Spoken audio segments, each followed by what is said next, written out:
A lion walks into a hospital carrying a baby, leaving everyone stunned, but when the nurse uncovers the truth, it will leave you speechless and let us know where you're watching from. The rain came down in sheets, blurring the neon sign. Outside St. Mary's Hospital in Phoenix, Arizona, Elia Carter, a dedicated nurse with over a decade of experience, sat at her station sipping lukewarm coffee. Her eyes were heavy with fatigue, but she pushed through. It was just another busy night or so, she thought. The soft chime of the automatic doors opening snapped her attention back to the lobby. Amelia glanced over, expecting to see a late night visitor or an ambulance crew. Instead, her mug slipped from her hands and shattered on the floor. Standing in the doorway was a lion, a massive golden maned lion, its fur soaked from the rain, stood motionless as the storm raged.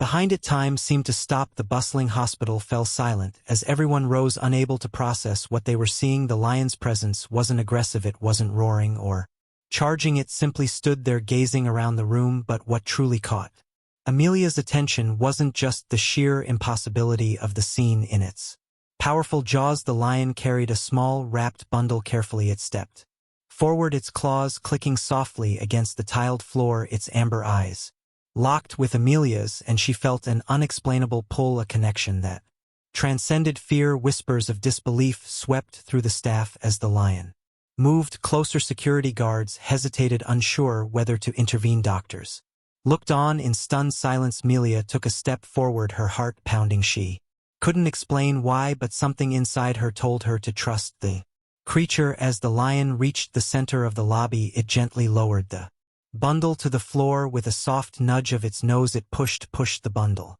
toward Amelia, then sat back on its haunches. For a moment, the only sound was the rain pounding against the hospital's windows. Ilya knelt, her hands trembling. As she reached for the bundle, she slowly peeled back the soaked cloth, revealing what was inside. Her breath caught in her throat. It was a baby, a tiny infant, no older than a few days. Its skin was pale, and its small chest rose and fell weakly. The baby's lips were a shade of blue, and it let out a faint, pitiful cry. Tears filled Amelia's eyes. She quickly assessed the infant's condition, her training kicking in. This baby needed immediate medical attention, she shouted for a pediatric team, her voice firm and commanding, cutting through the stunned silence of the room. The lion didn't move, it sat silently, its intelligent eyes watching Amelia's every move. It seemed to understand the urgency of the situation, as if its job was done now that the baby was in safe hands. As Amelia handed the baby off to a team of nurses and doctors rushing in with an incubator, she looked back at the lion. Something about this entire situation didn't add up. Where had it come from? Why had it brought the baby? It just walked in and laid the child down. It knew something was wrong. Dr. Green's face softened as he glanced at the bundle now being whisked away to the neonatal unit. And the lion, he asked. I don't know, Amelia whispered, turning back to the creature. The lion hadn't moved, it sat there, our water dripping from its fur, completely calm. It was as if it was waiting for something or someone. Security guards were moving closer now, their radios buzzing with frantic chatter. One of them raised a tranquilizer gun, his hands shaking.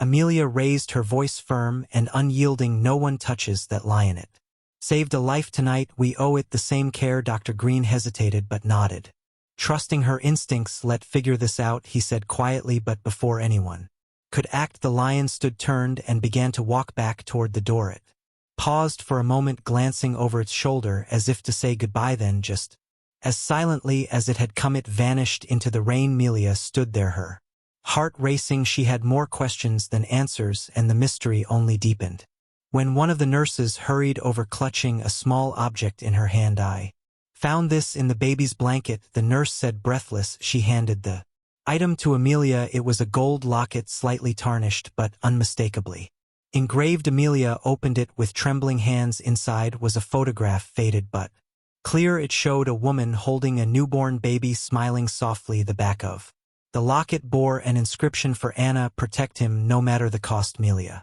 stared at the locket, her mind racing. Who was Anna? Was she the baby's mother? What had happened to her, and how was the lion connected to all of this? The storm outside continued to rage, but Amelia felt something shift inside her. She didn't know it yet, but this night was the beginning of something much bigger than anyone could have imagined. The neonatal unit was a flurry of motion as Doctors and nurses worked to stabilize the baby. Melia stood just outside, watching through the glass with a mix of hope and worry. The baby's tiny chest now rose and fell steadily, aided by the hum of the incubator. Dr. Green emerged from the room, his face a mixture of relief and confusion. The baby's stable for now, he said, dehydrated, hypothermic, but otherwise no signs of physical trauma.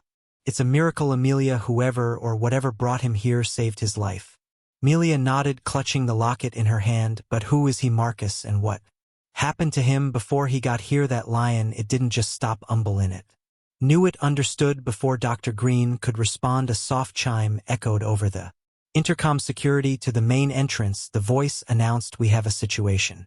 Elia's heart sank. She turned to Dr. Green, her instincts kicking in. Stay with the baby, she said. I'll handle this. The main lobby was no longer the calm, surreal scene it had been earlier. The rain had slowed to a drizzle, but the hospital entrance was now and a few civilians who had clearly heard the rumors. Ilya pushed through the crowd, spotting Carl, the head of security, speaking with two officers. What's going on? She asked, her voice steady despite the chaos. Carl gestured toward a man standing just outside the hospital doors. He was tall, with unkempt hair and a weathered face, his clothes soaked from the rain. His eyes were frantic, darting around as if searching for someone. Clutched in his hand was a photograph. He showed up a few minutes ago, Carl explained. Said he's looking for his son, claims he knows about the lion. Elia's pulse quickened. His son. She stepped forward, her eyes locking onto the man. Sir, I'm Nurse Carter. You said you're looking for your son. The man's hands trembled as he held out the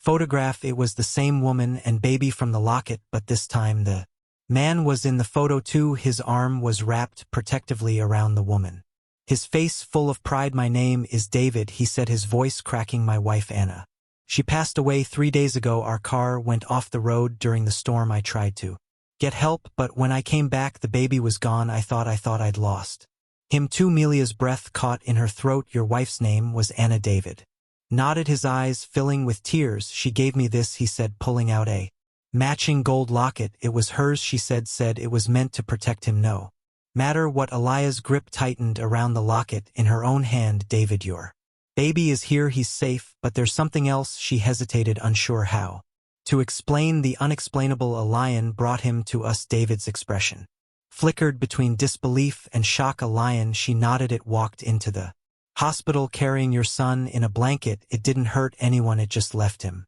here. Do you know anything about that? David's face paled. The lion, it was Anna's wish. Amelia blinked. What do you mean? David took a shaky breath. Anna grew up near a wildlife sanctuary. There was a lion there she cared for as a girl named Solomon. She always said he was special, almost like he could understand her. Before she passed, she told me that if anything happened to us, Solomon would know. I thought she was delirious, but now his voice trailed off as tears streamed down his face. IA placed a comforting hand on his shoulder.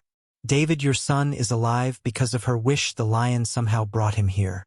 We still don't understand how, but he's alive and he needs you back in the neonatal unit. David stood by the incubator, tears streaming down his face as he gazed at his son. Ilya stood nearby, giving him space but watching the emotional reunion with a full heart. The baby stirred his tiny hand, reaching out as if sensing his father's presence. He looks just like her, David whispered, his voice thick with emotion. Thank you for saving him. Ilya smiled gently. It wasn't just us, Solomon knew. David nodded, his gaze still fixed on his son. I don't know how to repay you. There's nothing to repay, Amelia said softly. Your wife's love and that lion's instinct, they brought him here. That's all that matters. But even as the moment brought relief and joy, Amelia's mind lingered on the mysteries of the night. Where had the lion gone? How could it have acted with such intelligence? And why did it feel like this wasn't the end of the story? The next morning, as the first rays of sunlight broke through the clouds, Amelia found herself drawn to the hospital entrance. She stepped outside, the air fresh and calm after the storm. Her eyes scanned the street, hoping for a glimpse of the lion, and then she saw it. Just beyond the edge of the hospital parking lot, standing in the shadows. Solomon, the lion's amber eyes met hers one last time. He stood tall and majestic, his mane shimmering in the golden light. IA felt an overwhelming sense of peace.